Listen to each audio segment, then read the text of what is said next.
जय श्रीराम ध्वनि रे कंपिला 14 टाउन हॉल। कटक जिला बीजेपी दायित्व में रही वरिष्ठ नेतृत्व को नहीं 14 स्थित गांधीचक टाउन हॉल रे एक सांगठनिक बैठक अनुष्ठित हो जायछि।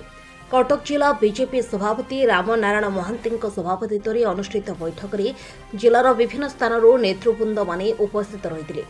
साधारण संपादक जतिन महांती, कटक जिला बीजेपी संगठक सुदीप्त राय, हेमंत चौधरी, हेमंत कुमार साहू, अभय वारिक, सुकांत विश्वाल, ऋषिकेश जेना, गजेन्द्र रॉय, तुषारकांत चक्रवर्ती, सत्यवादी चैनी, जिला संपादक बैराग प्रधान प्रमुख मंचासीन होते।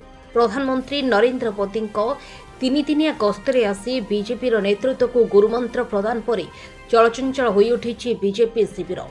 चलचंचल होइछन्ति कटक जिलार नेतृवृंद माने।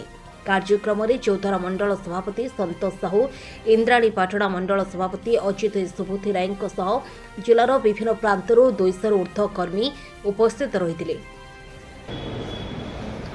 संगठन पर्वर समस्त दिग को आम पुंखानुपुंख भाव में विभिन्न समय आलोचना कर जिला कर्मशाला होती, सदस्यता कर्मशाला होती,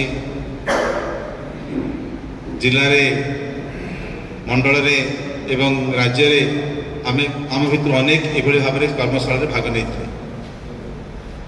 भाग नेबा सहित आम से काम को किभली भाव में आगे बढ़े नवा, संगठन नूतन रचना किभली भाव में तैयारी हबो एवं संगठन रचना रे आमर किभली भाव में भूमिका रहिबो, ये सब कथा को आम बारंबार आलोचना करछे एवं बारंबार ताकू आम बुझीचे।